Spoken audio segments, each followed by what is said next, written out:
That's mean, great. yeah. You're not the only one that Yeah, but the had thing to is, I'm kind of just, take some time. yeah.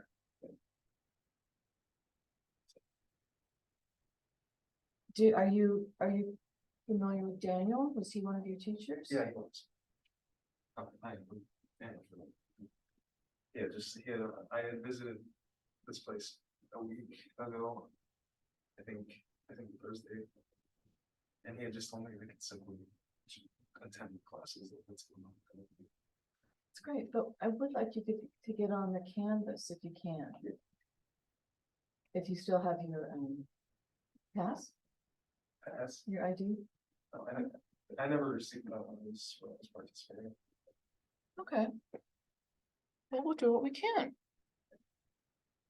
So yeah, have any seat you want.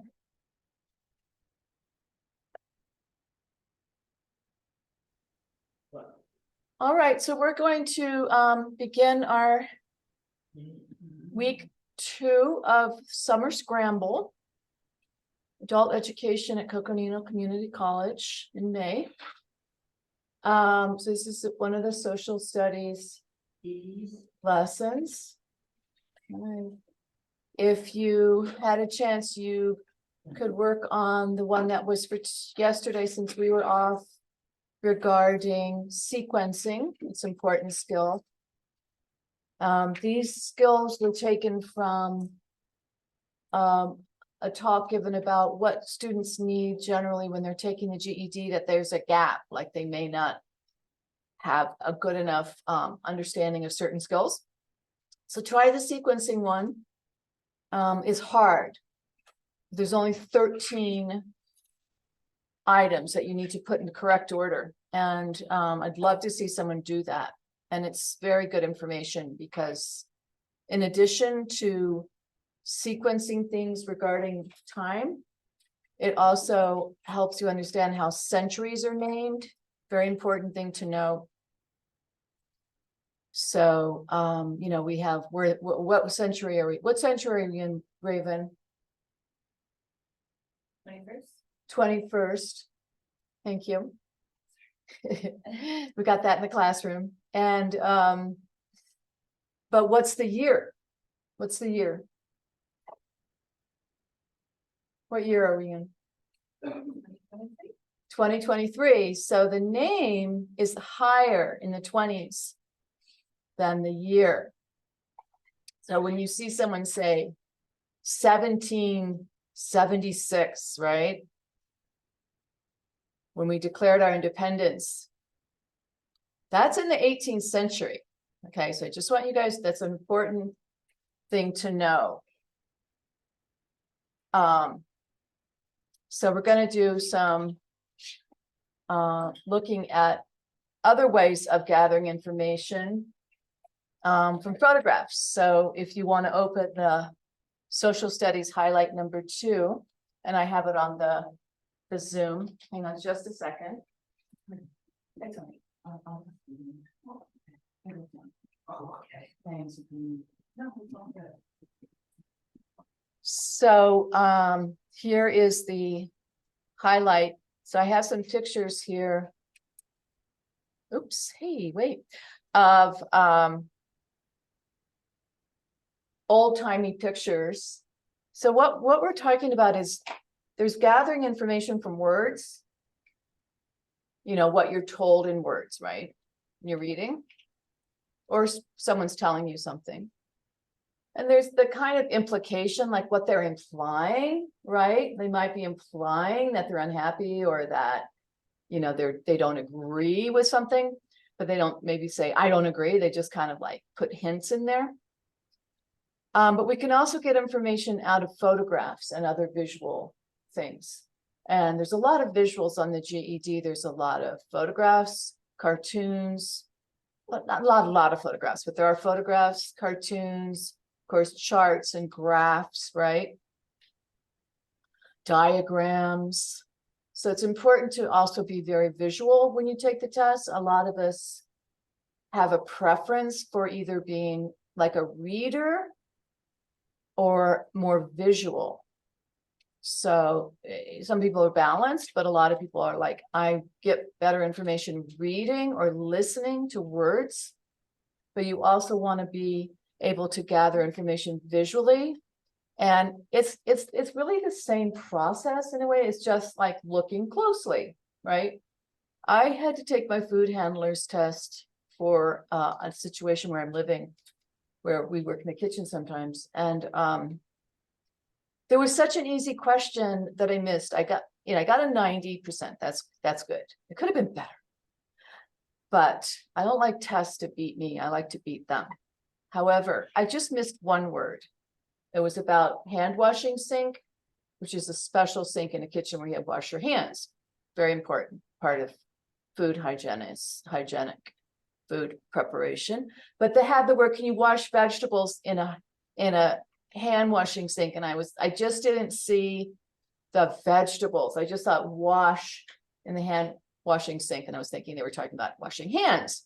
So that's all this is really just looking closely, being calm, right? Be able to look at something, take enough time, but not too much time. So that's kind of your call. You don't want to rush, you don't want to dawdle, right? So here are two photographs, and I'm just going to say, I'm pretty sure there's an old-timey photographs. Why? Any ideas why I think those are old? Is it no color? Yeah, because they're black and white. And those are like clothes. And the clothes, those long skirts and those funny old shoes on the left. The what shoes? I was about to say their shoes too. Yeah, those kind of like granny shoes Yeah. that they used to wear. Very practical. And then on the other side is also black and white. And there's a lot of people in there doing stuff. What else do we see in that photograph on the right? It's a huge room, number one. It's just like outdated like machines. Yeah, it looks kind of like old schooly machines. Or not even maybe a conveyor belt. It's hard to say if it's moving. Nowadays, we have so much robotics on factories. Sometimes you might not see this many people. And what are they doing? What are those things? We don't know what those things are. But we always want to kind of guess at stuff. It's a good place to begin, right? Some kind of like rolls of paper or cloth or thread. You think? The white stuff. So you do see a lot of people working in there. It's natural light. Okay. So let's go to the next page. Marianne can get there. This is just one of the things that I put up here because these are the gaps that they identified statistically from people taking the GED ready tests or the actual GED tests. Let's just see if you think you might have one of these gaps. Identify evidence to support inferences. So inference is like drawing a conclusion. What can you infer? They might not say it directly, but you got to infer. And there's different kinds of evidence. So today we're looking at visual evidence, but there's evidence in social studies writing and science writing, right? Evidence is like proof. Sequencing was the lesson that was available for you guys over the weekend, putting things in order. It's pretty easy, but sometimes people forget that they need to identify the correct order, even if it's not written in the order that is the time order of time. Comparing differing ideas. Okay. That's a super school word, right? Compare and contrast. Compare is when you're looking at things that are the same. Contrast is when you're looking at things that are different. Compare and contrast.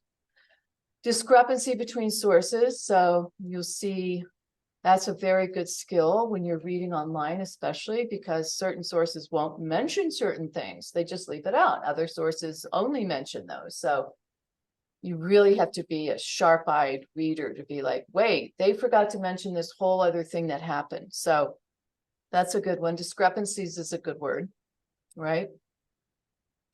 And then content knowledge. So that's the knowledge that you bring to the test.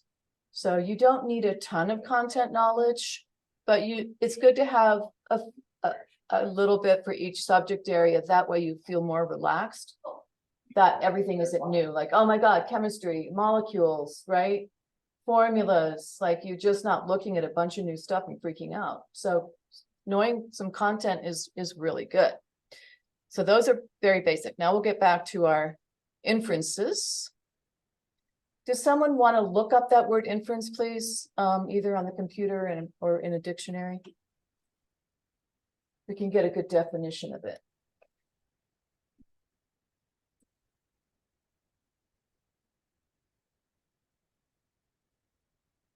Are you on that, Dee? I have to pick on her because she's in the class. Inferences are steps in reasoning, moving from premises to logical consequences. The word infer means to carry forward. Oh, wow. Okay. Inference is a theologically traditional divided into deduction and introduction. Induction. Mhm. That's that. We won't go with that definition. That's too technical. Can you say the first one again? A conclusion reached on the basis of evidence and reasoning. Okay, that's a good one. Better one. Yeah, let's do that one. A conclusion based on evidence and reasoning. You know, you reason it out, you think it through, you use your reason, you use your noggin, right? So those two things. How do effective readers make inferences? They use word or text clues, picture clues, like we just noticed on those photographs that they were black and white. The clothing looked old. The settings looked very different than what you would see now. So those were clues. Unknown words when you're reading. So sometimes you have to try to figure out a word you don't know by where it is in the reading. Emotion is also important, especially in things like op-eds, when there's an opinion that's being expressed in a newspaper. They have those on the GED where they have two different people expressing two different opinions on something. And you've got to look for the emotion behind it, and you think about who this person is and why they would have a certain approach or certain emotion. So that's important. And in photographs, there's often an emotion behind it, that the photographer saw something that moved them and they took a picture of it. Not always, but sometimes they have an emotional response. Use what you already know. Look for explanations for events. So that's in a longer article, or even in a photograph, you could say, like, this is an event. Why is this happening? Or where, why, what, when, how, right? Like, what is this? Okay, be curious. And then, as I just said, ask themselves or yourselves questions. So yeah, ask yourself questions. Don't be passive. So here is a photograph. It definitely seems that the person had a mission to take this photograph. You know, it wasn't like, oh, how pretty, right? What a nice landscape. Let me take a picture of that and share it on Instagram. Well, no. Number one, why couldn't they share this on Instagram? There was no Instagram. There was no Instagram. Back in when? 1936. 1936. So we can always use the visual information. We can use the caption on a photograph and any information we can grab from. So who knows in terms of background knowledge, what was happening? Anyone have any recall of what was happening in the 30s? This is something you should know. And I'm going to bring up the dates that I put on the sequencing thing, because you guys, you need like 4 or 5 good solid dates in your head forever, so that every date you see, you can kind of line it up regarding big movements in history, right? Or important events. It's like a war going on. I don't know which one. No, it actually wasn't a war. Any other?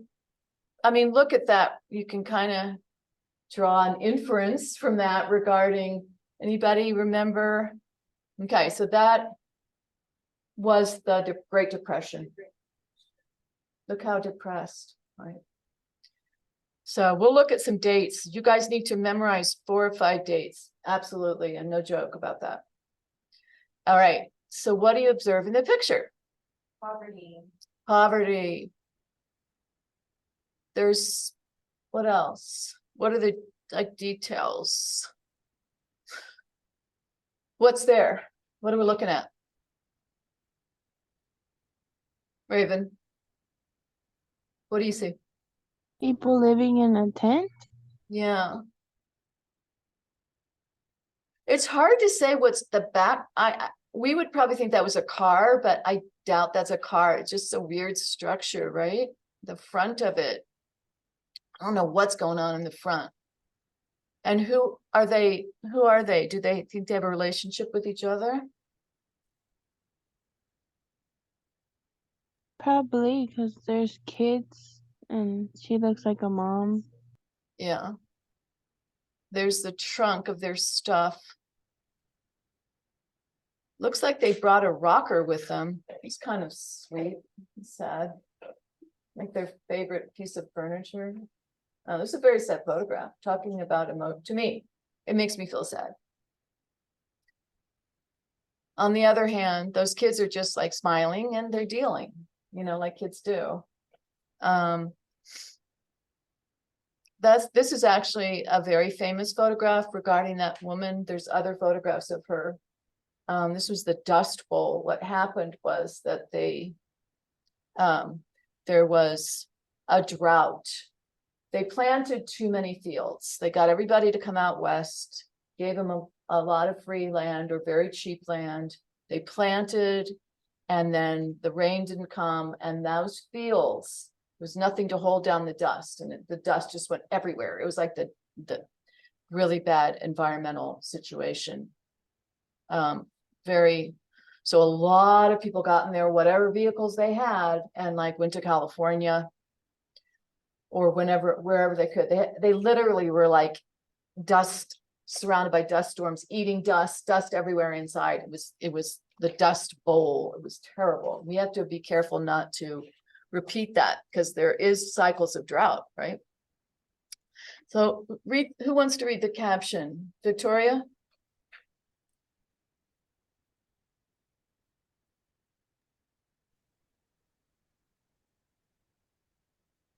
Nipomo, California, March 1936, migrant agriculture workers, family, 7 hungry children and their mother aged 32. The father is a native Californian. Thank you. So the father's a native Californian. So this is a migrant workers family. So migrant, people move around to get work. So we don't know where they came from unless we did further research.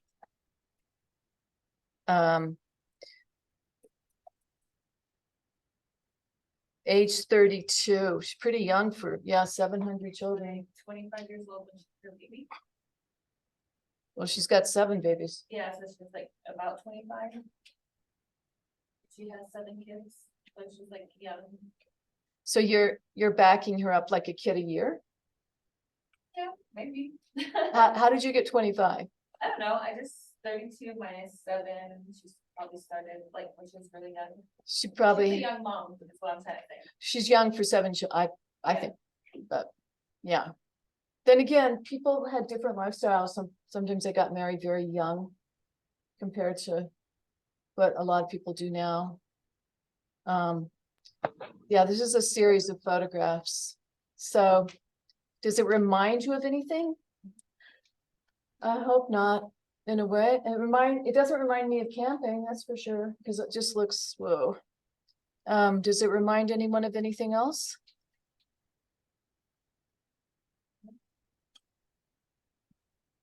Angel, any thoughts on that? How about homeless people on the streets of LA or different places? Like Yeah, on the news, but That's not stuff, that's walk. just find pictures of like from the news. pictures from the news of homeless. Yeah, people suffering from homelessness. You don't see a lot of that in Flagstaff, do you? honestly, no, the only thing I came close to seeing was like a tent in the actual like woods, like it was in the middle of nowhere, other than that, like. Yeah, I bet there's people camping out in this, in the forests, Oh, you no, know, it was for national sure. parks There's, and like, their stuff. house. Like But maybe they're camping for fun, or maybe they're camping for shelter. shelter. You see people panhandling here, but you don't see a lot of homeless that I've noticed. What do you think the purpose might be?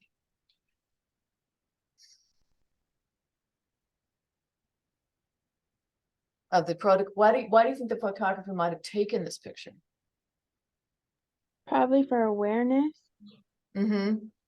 For awareness, to bring awareness to the situation, yeah. And maybe get help for these people. Yeah. And, okay, so inferences, we've made a few, we've made that with, it's a young mother.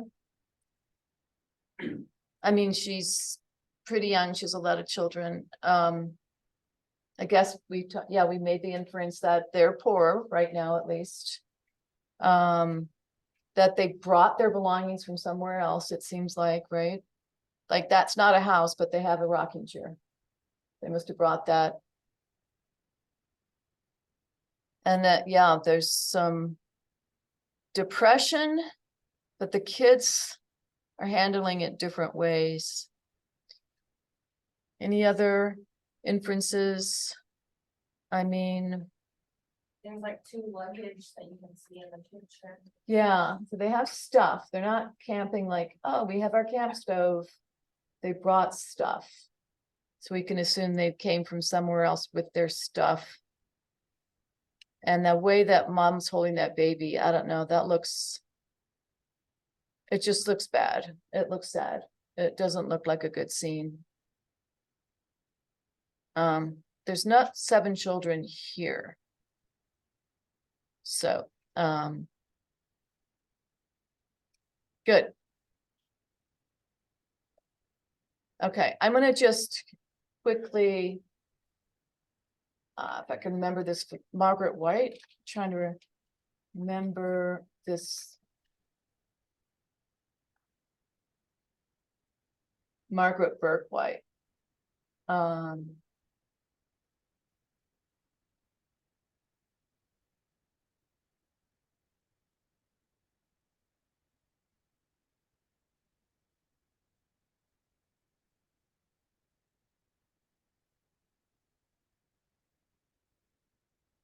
Can you see that? Picture of the woman on top of the, that's the, Chrysler building in New York. There she is.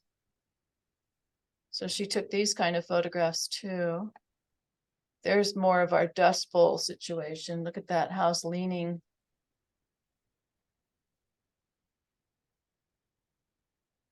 Here's also part of the Great Depression, people lining up for food or jobs with buckets. That maybe they're getting water, maybe they're getting milk, food. Look at the old timey clothes. These women wore those felt hats like that over their heads. Everybody's wearing a hat. I think those times you didn't go out of the house without a hat. Hats were, you know, the thing. Otherwise you weren't properly dressed. Oh, there's a billboard. What does that say?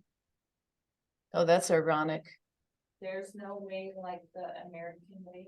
There's no, oh my God, that's so ironic because look how those people in the car.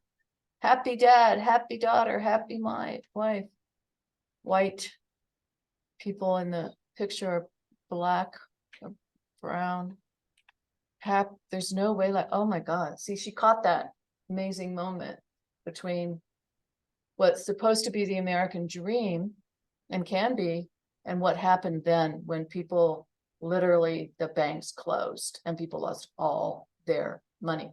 Or the rich guys lost all their investments, like they were jumping out of buildings because they'd lost everything. They were ashamed because of how the banks weren't protected back then by the government. I'm not an expert on that period, but it was a lot to do with banking crisis. And so there was a huge depression. So now we have more safeguards, although we could probably use some more. That's a pretty amazing photograph. People are looking like they're just putting up a good attitude. This one lady doesn't look happy. She's not going to put up a good attitude. I think some other people are trying to be nice, smile for the photographer. So an art is to get people to respond to you when you're taking a picture like that. African-American flood, oh, these are flood victims. Get food and clothing in the Red Cross relief station in front of a billboard, ironically just extolling world's highest standard of living. There's no way like the American way. Woo! Oh, here is people at the theater. What do you think? Look at these gentlemen. They've got their top hats. They're all very clean shaven. What do you guys think? What's going on here? Any ideas?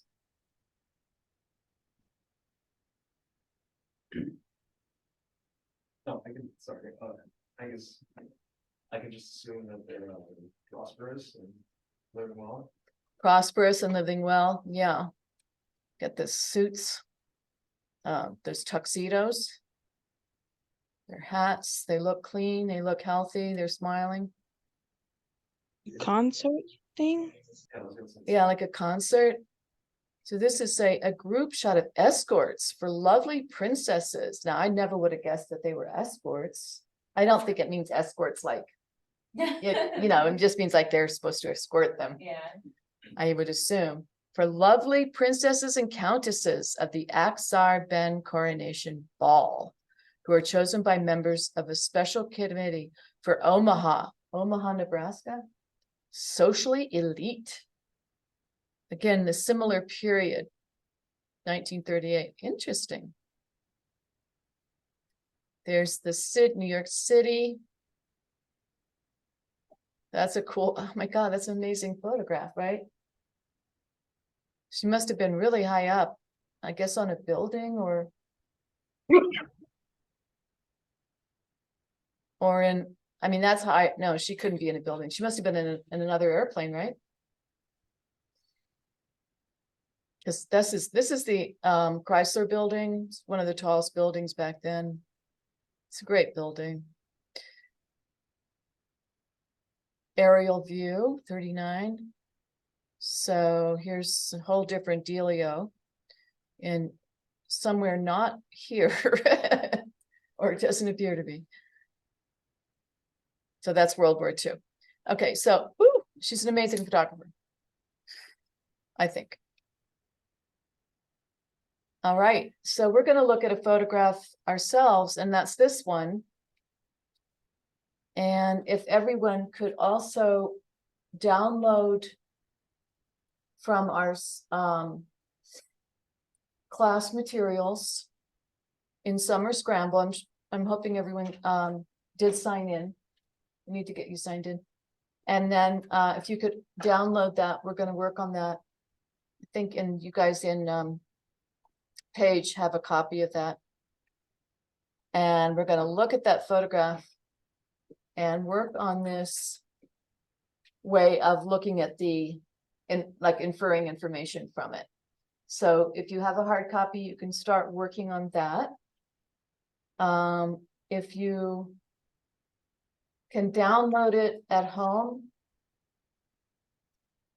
you can fill this PDF in, or you can just take notes with the answers that you put on your own notebook. Okay, so I'll give you guys about 15 minutes to carefully observe this photograph and look very carefully. And you know what? When you're looking at it, don't just look in one place. Look at the whole photograph.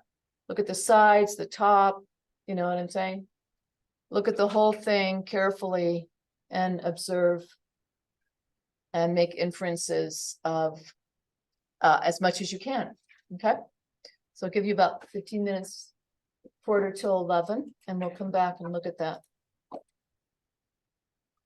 How do I exit out of the screen. The Zoom? Yeah.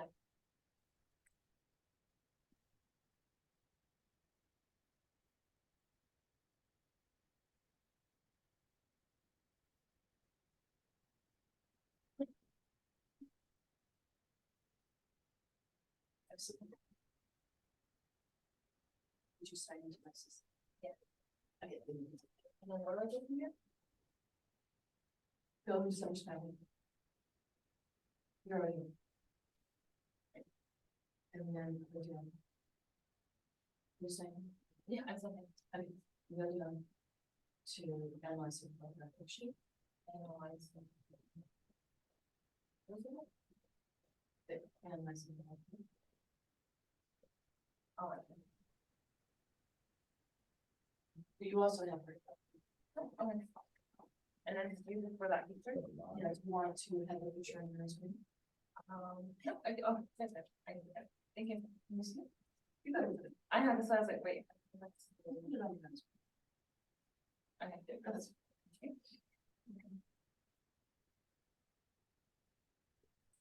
Yeah, make that picture as big as you can on your screen. From the Zoom, I made it big so you can. Might have to jump between the two things so you can see all the details as much as possible.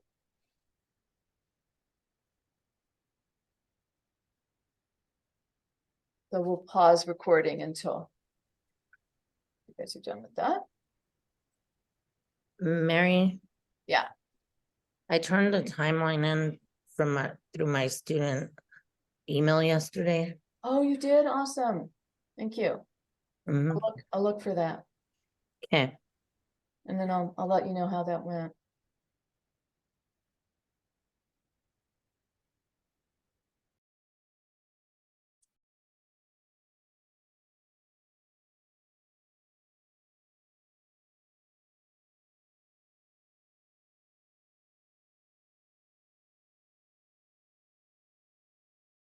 All right, so let's get back to it.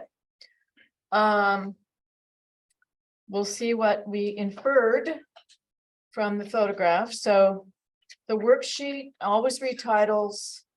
Titles are like summaries, says, what's the title of the worksheet? Analyze. Analyze photograph. And it says meet the photo. That's cooler. Quickly scan the photo. What do you notice first? So type of portrait. Type of photo.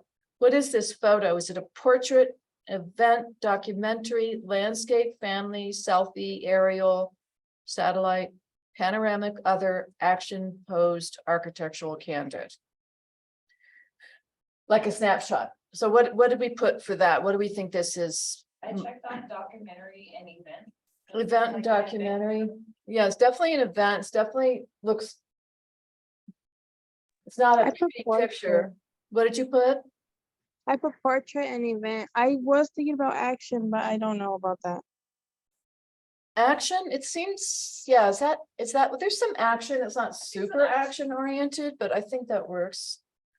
I'm almost tempted to put architectural, but there's so much kind of happening that it's really not about the buildings. But I don't think portrait works because portraits are generally like zoomed in on people sitting in a chair or posing together. So even though it is people, I wouldn't call it a portrait. Good. Is there a caption? Yes. Is there a caption? Where's the caption? No, you guys don't have a caption. So you can't refer to the caption. Observe its part. So people, who's in the picture? It looks like the women in uniforms are maybe soldiers or they're marching. Yeah, 'Cause they're all their lined up. left hands are like all like at the same position. Yeah.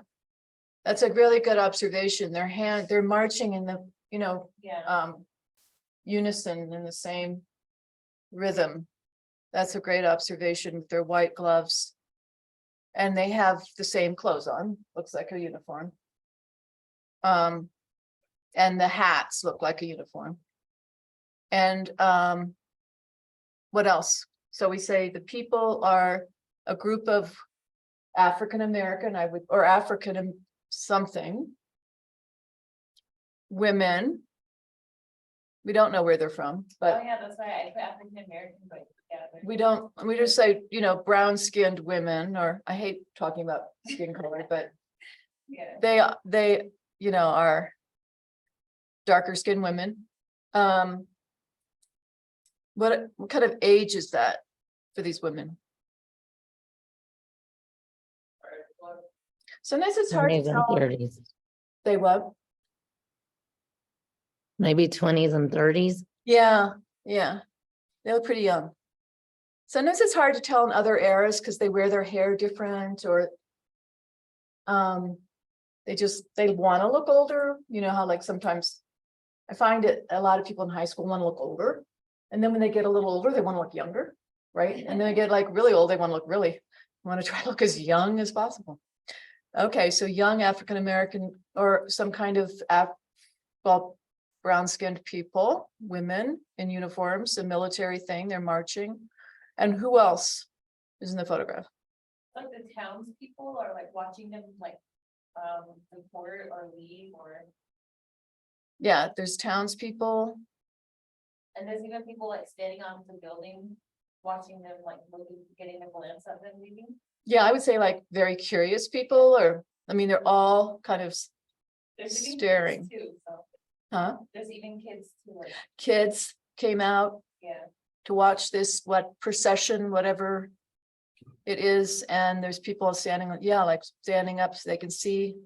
That one guy looks maybe like he's kind of in charge with the trench coat, Yeah, and that might be kind of a military hat. It's hard to say. Okay, cool. Objects. I mean, there's clothing, there's what else? Buildings.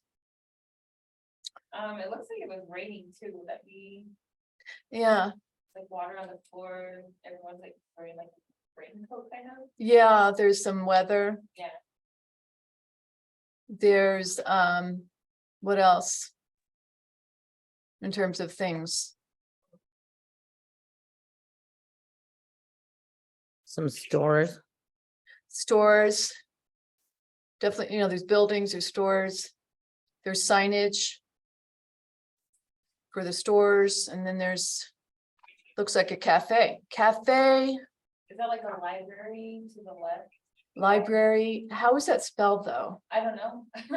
Like a different language, but I'm assuming it says library. Yeah, I- it does say something very similar to library.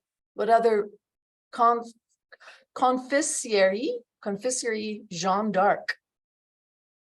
Tabacs. Can't see what's under those feet. On the right are those hands. Okay, so we're thinking it's a different language. And anybody guess on what that language might be? I mean, look at the scene too, like where do you think this is? It doesn't look like, Flagstaff. It doesn't, Los Angeles, Chicago. What is it? Anybody have any ideas of where this might be? Maybe France. Yeah, I think Europe for sure, and France likely. Library, is their word for bookstore. So it's, a little different. Yeah, I'd say France. And look at the road. Those cobblestones. They have some of those left in some cities here, but not many. That's old stuff. Cobblestones, beautiful. Cool. And the buildings aren't tall, and yeah, there's more of them. Like 4 stories. Yeah, they're like 3 or 4 stories. Looks pretty French. Okay. Very good. And the activities we said is just, there's women marching in some kind of a procession. Yeah, good. Write one sentence summarizing this photo. Anybody have one? Fine, I put the town gathered to watch the ladies march off. Okay. The town gathers to watch the ladies march off. That works.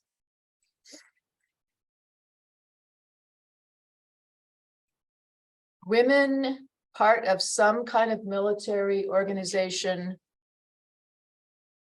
Parade by townsfolks in Europe or in France, something like that.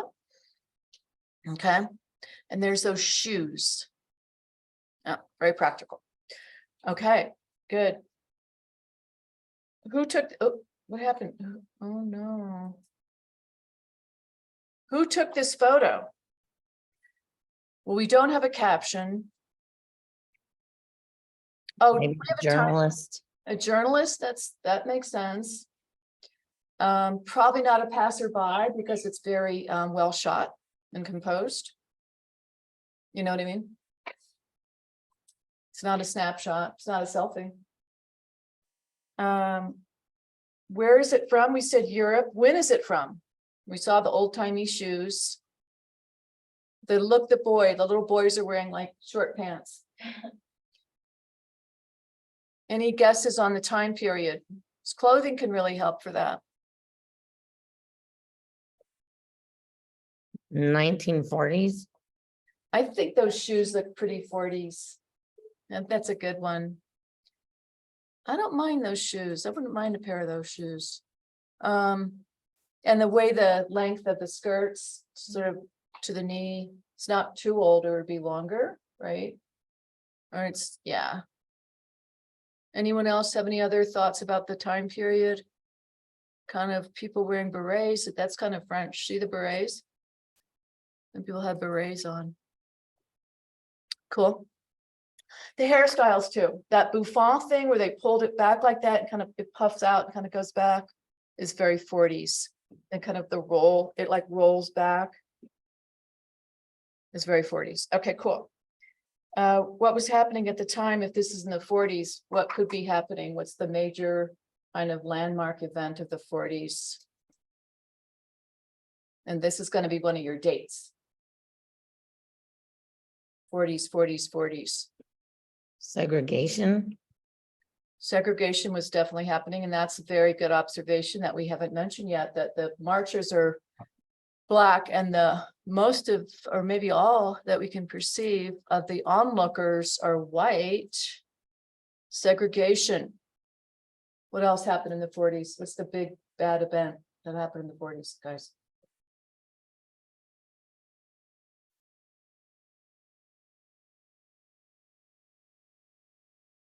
Anybody? The war. War, a great big fat war.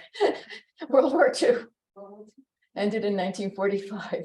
I like to remember the times when they end. Because also they kind of, sometimes it's hard to say when they exactly began. Yeah, so the 40s was the decade of World War II, in the middle of the 40s, 1940s. And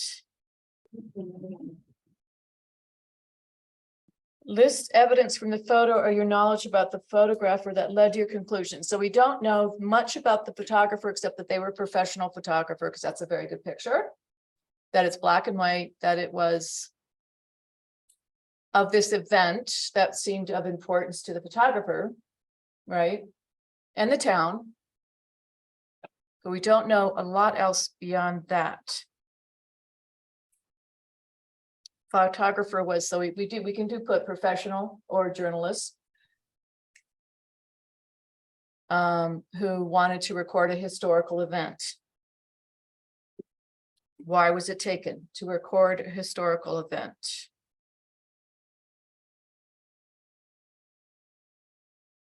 Or maybe something that people didn't know about. Like, hey, look, this is something that you might not have known about. There's these women military people. Usually in those days, the military was men, right? Good. What did you find out from this photo that you might not learn anywhere else? Black women in France. I don't know. Were there Black women in France? Were they military Black women in France? Were these not from France? So we know there's some kind of military presence of women in France. We might not have known that.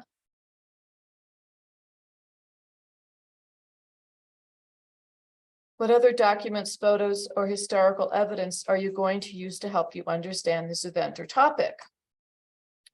So in the wonderful world of Google and other browsers, we can look stuff up so easily and find out so much cool stuff. We can even just search by this photograph in that one feature of the Google search where you're using the image. And find out from a reliable source, right? Not just any old junky place, some website somebody put up. There's a lot of local historians out there. Okay, that's great, but some of them are not historically accurate. You have to be very picky and discerning, right? Don't believe everything you read. Okay, so we can look at documents or historical evidence. So let's see if we can go on with that. So here is some documents.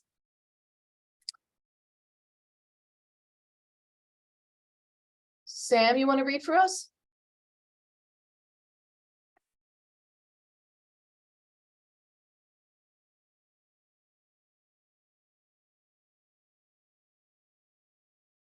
Sam? Let me check the chat. Okay, Sam can't read because the mic's not working. How about Patrice? Can we hear you if you read?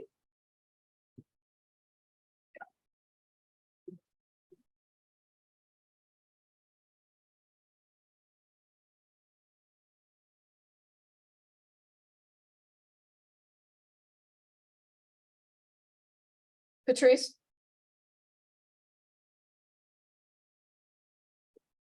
Probably not. Okay. I think that leaves it up to D. 'Cause You she- could read if you want me to. That'd be awesome, Raven. Thank you. Do I start from the top? Yes. Okay. The original caption for this photograph reads, "General review of parade which followed ceremony in honor of Jean d'Arc Jean at the d'Arc. Yeah. Jean d'Arc. Oh, wait. Jean. I think the French would say it Jean d'Arc. but Yeah, we'll do our best. at the marketplace where she was burned at Oh. the stake. It was, oh my goodness. It was the Negro Whack Battalion's first parade on the continent, Continent. Rouen, France. Do I keep going? Yes, I just want to say kudos to us for noticing that Jean d'Arc thing. Let's go back there real quick. So it says cafe does something confiserie Jean d'Arc. I don't know what that means. CONFIS. I'm gonna write that down. Confiserie. So she's burned in this square in Rouen. And probably like God, what, 14 something? Long time ago, Jeanne d'Arc, she talked to God and she led an army. She saved France from somebody. She was a big deal in France. She still is, I think. At least she was back in the 40s, right? Thank you. Okay, go ahead. Dee, you want to read the next one? This photograph shows African Americans. Wax. Members of the Women's Army Corps in France at close of World War II in Europe. When World War II started, many American women wanted to fight and serve. The Women's Army Auxiliary Corps, WAAC, was created in May 1942. It would later be named the Women's Army Corps, or WAC. The War Department followed Army's policy and admitted African American women with a 10% quota. Good. So we did mention segregation and that the world wars sometimes have a benefit. Unfortunately, they mostly have a lot of suffering, but there was integration that happened because of the war, because troops were integrated. And that was a good thing that happened because the government could no longer just be excluding people based on their ethnic group. So I guess there's a 10%. But you see they segregated. It's not a mixed whack. It's just the black wax right there. It's not mixed. So it's still segregated, but they're in there. They got to serve, right? Good. Angel, you want to read the next one? Can you read the last paragraph?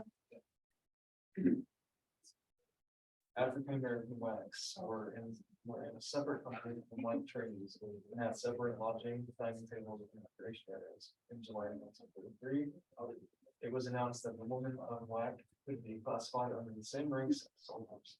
A big victory for women's equality and the same specialized training that white blacks had. Wait a minute, you skipped a line. Oh, I did. Start after equality. That makes sense. Yeah, The, sorry, the unit name changed to Women's Army Corps Black. African American blacks didn't receive the same specialized training that white blacks had, however, and most were trained in motor equipment, cooking, or administration. so you see the prejudice was still operating. But at least there was some inclusion. So they did the motor equipment, cooking, or administrative work. All right, so that's what that photograph, I think we did a good job of inferring without having Especially any like information. France, Huh? Especially naming the town like France, like it was. Yeah, we got the France, we got the era through the clothing, we got the military part through the marching and the uniforms and. I think we did a good job. And the segregation, thank you, Victoria, because that was a really important part of that, that the races not, there are no races. That's a fiction. We're all one species, but we use that term. The races were separated. So. Okay, here's the rest of this. One of the biggest complaints amongst African American women in the Women's Army Corps, WAC, was that there were no African American WACs overseas. The WAC had to abide by all Army regulations, and overseas commanders had the right to designate race or color of units being sent, and no African American WACs were requested. Eleanor Roosevelt, who was she? Big, Freddie's wife? No? yeah, Okay. she's the president's wife at that time. She's also amazing, helped start the UN, the United Nations, amazing woman.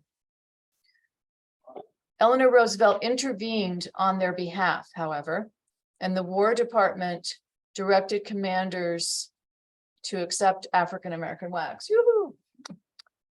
So that was cool. If you wanted to be in the military, you had a chance. Let's look at Eleanor Roosevelt and see if we are familiar with her picture. Now, you know, women have changed so much. I mean, we don't let ourselves look old anymore, but well, she doesn't look that old. Look familiar? No. She was a human rights activist and a lot of other things. A really cool person, I think. And the president's wife. She looks like that lady from Home Alone, that bird lady. You know what I'm talking about? No, Oh. sorry. My references are limited. Does anyone else know that Home Alone bird lady?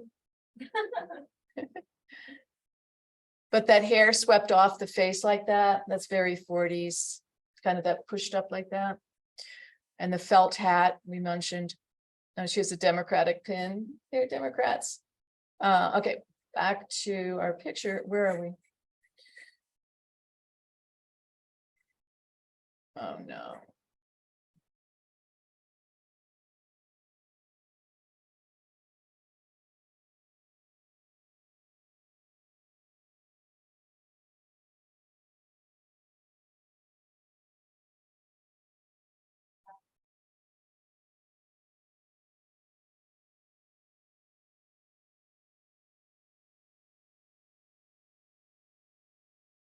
Victoria, you want to finish us off? With reading this description? I don't see it on the screen. Oh, sorry, I didn't press. Here we go. Okay. The 6888th Central Postal Directory Battalion, Battalion was a unit of more than 800 African Americans. WACs and was the only African American WAC unit to serve overseas. They arrived in England in February of 1945 with the task of working through a huge backlog of mail meant for the troops. General Eisenhower wanted this mail to be delivered as a means of helping with the the morale. morale of troops working in 3 shifts around the clock. They sorted all of the mail in half the amount of time expected, just 3 months. Once finished in Birmingham, the unit went on to Rouen, France, and ultimately Paris. The original caption of this photograph uses the term Negro to refer to Black people, which was commonly accepted in that era, but is outdated and inappropriate today. That comes from negro, right, from Spanish. Thank you. You're welcome. So this is the records of the Office of the Chief Signal Officer, National Archives. So that's a reliable source. Okay, so we can believe this because you can't make government that cannot put false information out. I mean, ideally, and things like this. Archives and the, the Library of Congress, that's their job, right? Is to be factual and accurate. Cool. Now, this is like no mail, low morale. I was just looking at that. So what's morale?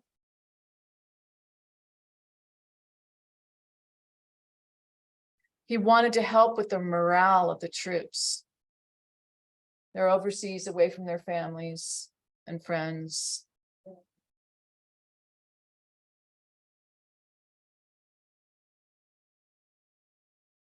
You don't hear that word a lot. You do hear it. Can someone look it up? The morale. It's not moral, it's different. So they, they're Black women. They have to work twice as hard, right? As everybody else to prove themselves. The confidence, Confidence. the discipline of a person or a group at a particular time. Their morale was high. The discipline and the confidence. Okay. Enthusiasm. Yeah, enthusiasm is a good synonym, right? Like the good morale, everybody's feeling good, feeling motivated. Mental and emotional condition. The what? The mental and emotional condition Mental and Okay. emotion. of an individual or a group. That's a good one. The Yeah. mental or emotional condition. So they have like a low morale, they're depressed, they're miserable, they're not motivated, and a high morale is the opposite. Awesome. Okay, so good job, everybody. Really good job. So it's just a matter of taking a little bit of time and looking around the whole picture. You don't just take a snapshot in your head. You really got to check out the details and you'll get a lot of good information from the details. Cool. Good job. Okay. I think there's probably some other very interesting pictures of that situation. And with the wonderful word of Google, all we have to do is just put like wax, right? 30s, African American, maybe postal, and boom, you'll probably see a lot of other cool pictures regarding them. I bet people were quite proud of that, actually. They like served their country, you know what I mean? Came back. I bet there were some people really proud of that. They're probably not with us anymore. Most people from that war are gone. All right, now we're going to do some inference practice questions.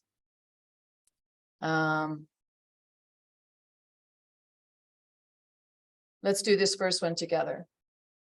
In 2002, President George W. Bush, so we're taking this out of the 40s, the romantic 40s, right? Released a document entitled The National Security Strategy of the United States. When I think something's boring or I don't want to read it that much, I go a little slower. and it gives my brain a chance to kind of adapt and catch up. And then I'm like, okay, whatever. Okay, good. I got it. It's national security. Okay. Which statement from the document provides evidence that President Bush believed his national security strategy would require increased US military spending?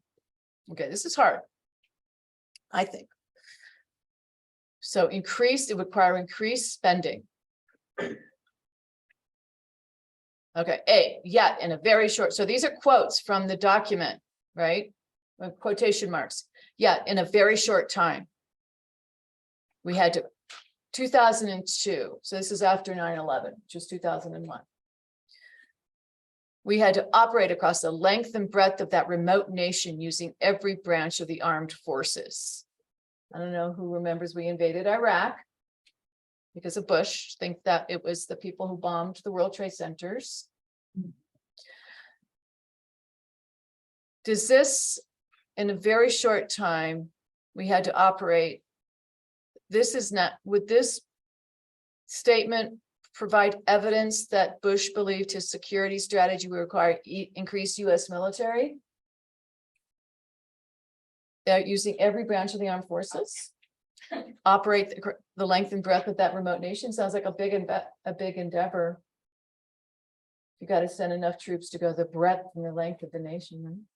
I think that's a strong maybe. B, we must prepare for more such developments by deploying assets such as advanced remote sensing, long range position strike capabilities, and transform, maneuver, and expeditionary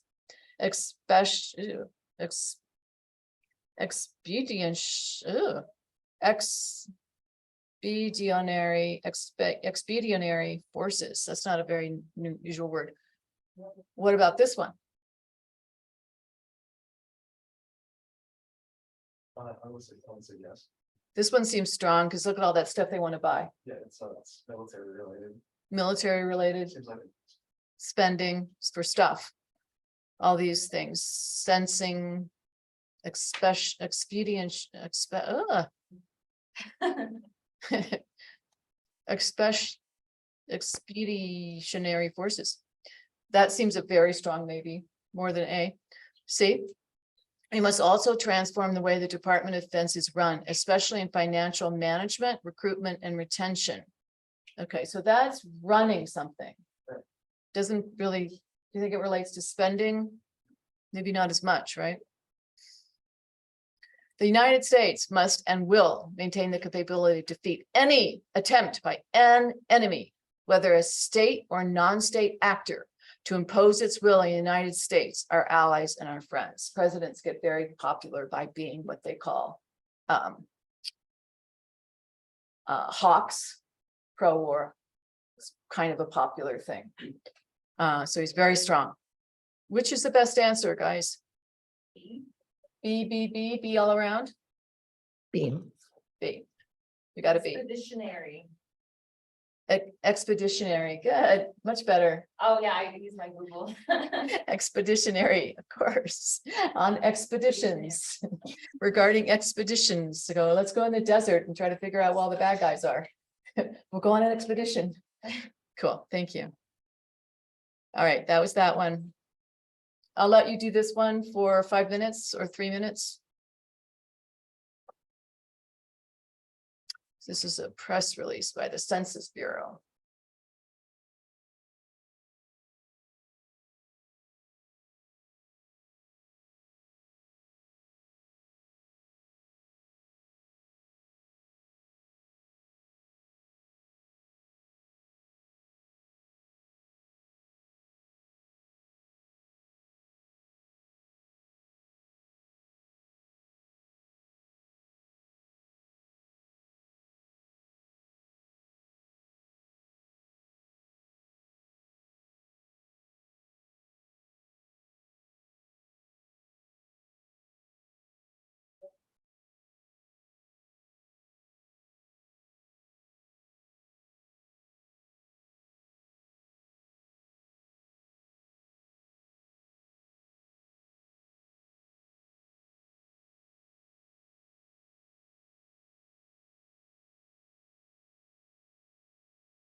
Okay, what do you think?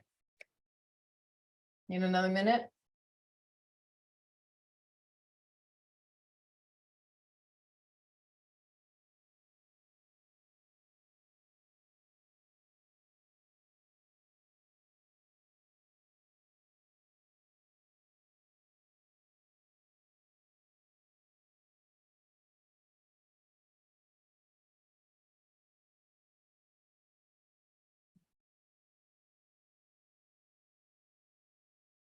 What do you think, Raven?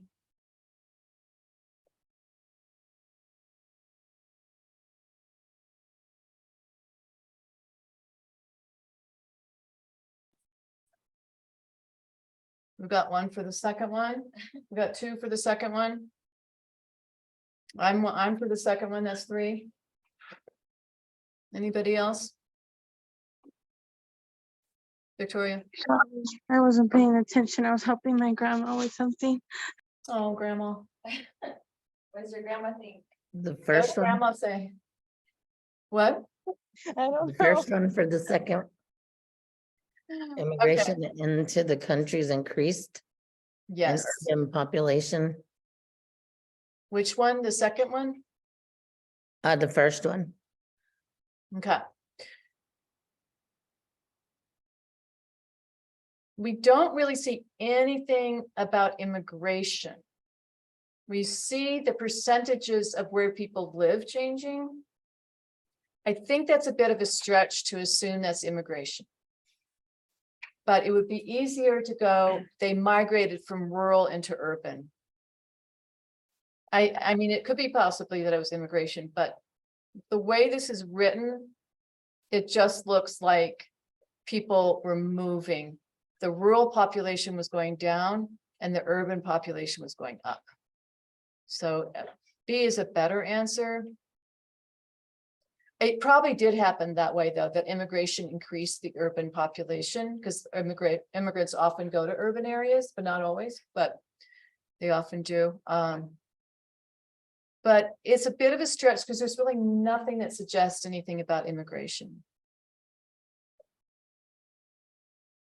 So sometimes when we're not sure, we have to make sure the other answers are wrong.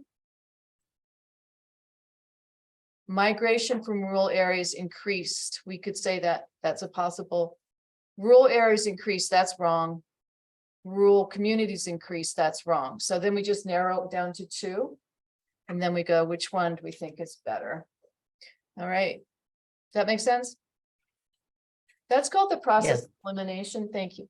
It actually increases your chances of getting the right answer by 80%. If you can eliminate two dumb answers, so to speak, and then go back and forth between two, it's really good. Okay, this is just something I put in here if you guys are interested in more about primary sources, which has to do with original documents that were done at the time, not something that someone wrote later. So if that's something that interests you, it's on there.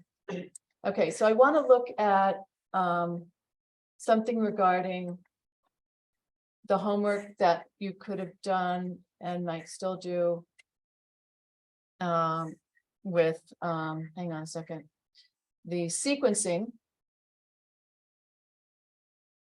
I think it was kind of a hard lesson, but Victoria sent something in that was very, very good. We will look at that in a second. If I can find it again.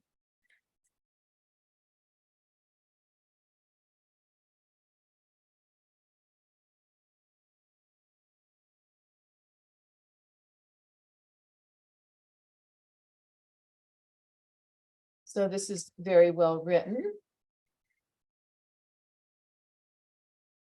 And it's, you know, sequencing is just lining things up in the sequence of time, right?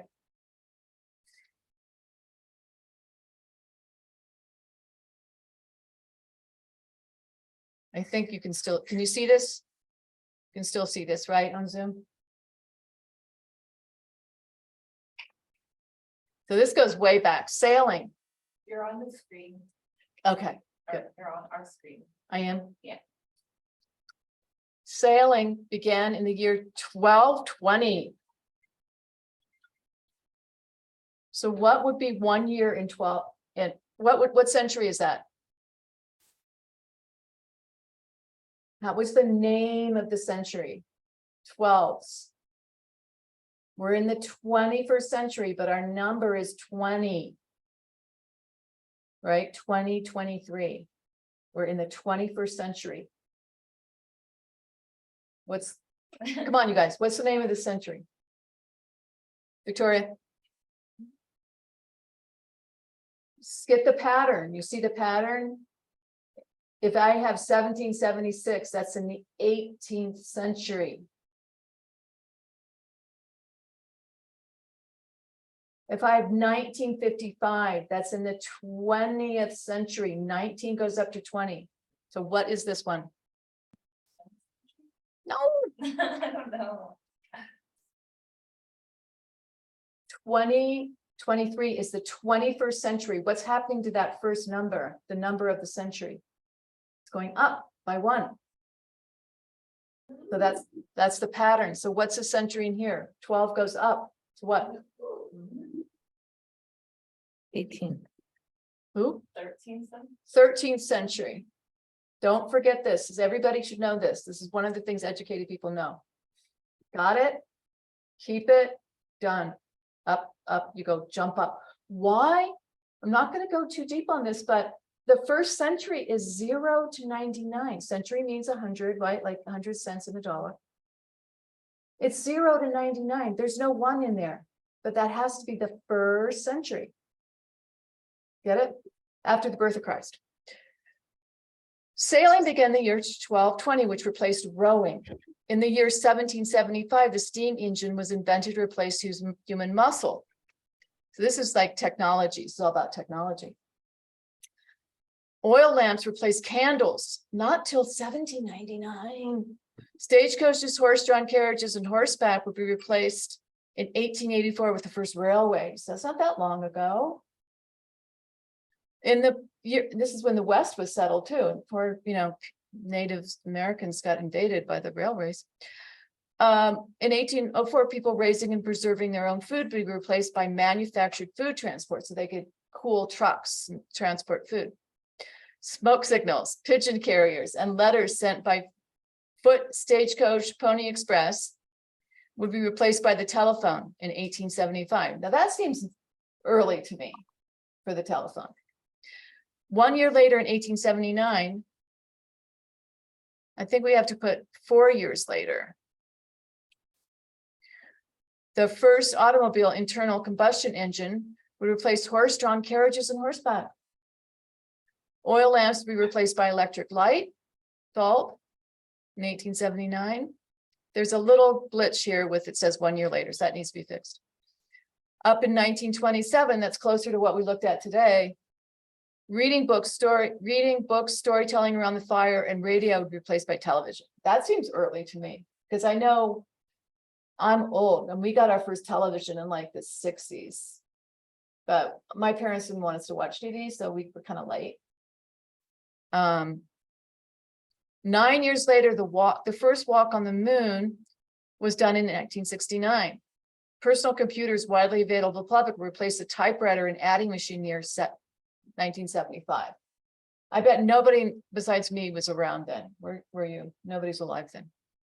Yeah, we had to type our papers in college, right? And if you made a mistake, you either got the white out or you had to do it all over again. Yeah, from the beginning. Yeah. Human brains and muscles for tasks were replaced with artificial intelligence. Yeah, that's what's happening now in 2017. Very good. Thank you, Victoria. So we're going to look real quick at this lesson. If I can get there real quick. Summer Scramble. And I just want to look at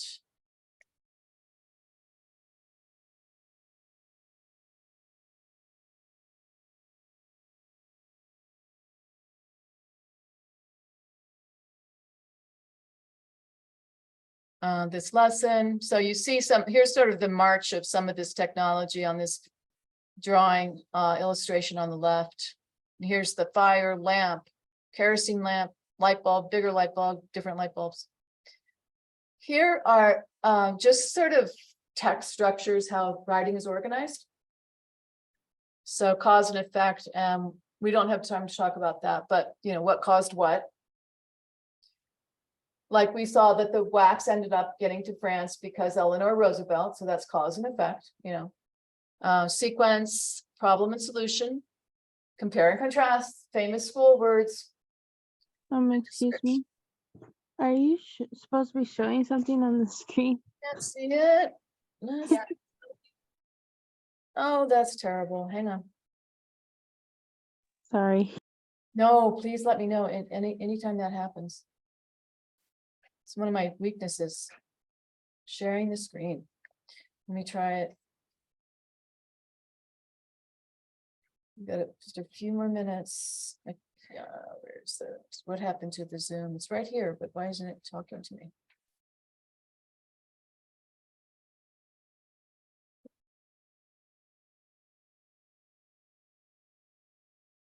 Sorry about that. So here are different kinds of organizing for text, for words. Cause and effect, sequence, problem and solution, compare and contrast, and description. That's just stuff to know. You know, it's not a big deal. Here is a cool sequencing. It starts way back with fire. Can you believe it? Before we even had fire. Writing all the way up here through mobile technology, cell phones.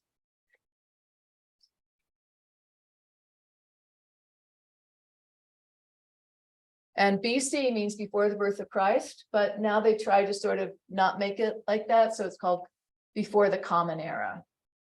That it is based on Christ's birth, the 0. And then the years before that are, I'm sorry, before the common era, and the years after that are AD. So it says BC, right? All the way up here, and then it turns into AD. That's when Christ was born. What was AD stand for? Anno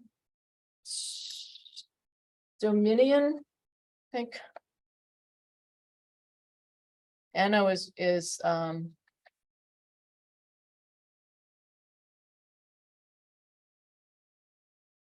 Anno Domini. So that's the year of the Lord, then everything past that is AD. And this is another huge technology thing, which is tons of cool stuff if you're interested in that kind of old. And anyway, let me go back in here. And oh, here we are. And go here. Oh, it's in here. Okay.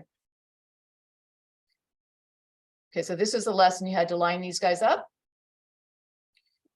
And you could put the number of in here, or you can write a paragraph, which is probably easier, which is great. That's Victoria did that. Here are the dates, you guys. Let me print this for the people in the room, but I'm super serious about you learning some dates. Otherwise, you can't orient yourself to historical events. If you don't know any dates, you need some 4 or 5 dates. So these are my dates. You guys can have your own, but it really helps me understand what's happening around different events if I have some ideas of the date. So here's World War II, which we mentioned. Thought I fixed that. I was like, world water. World water. We need world water. World War II ends.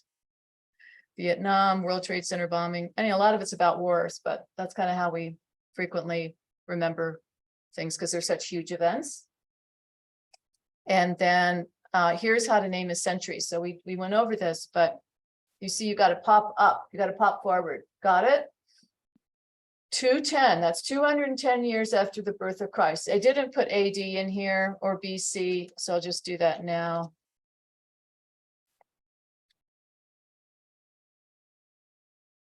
You know, because a lot of the calendar was made by the Christians, in particular the Romans, the Roman Empire. So they kind of had in charge of dates. So they were like, we're going to use the birth of Christ. All right.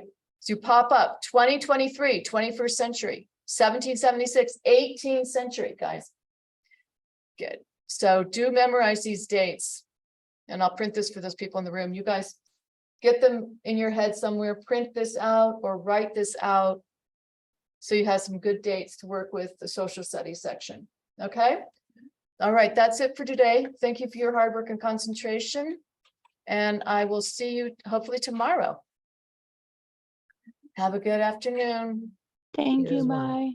Thank you.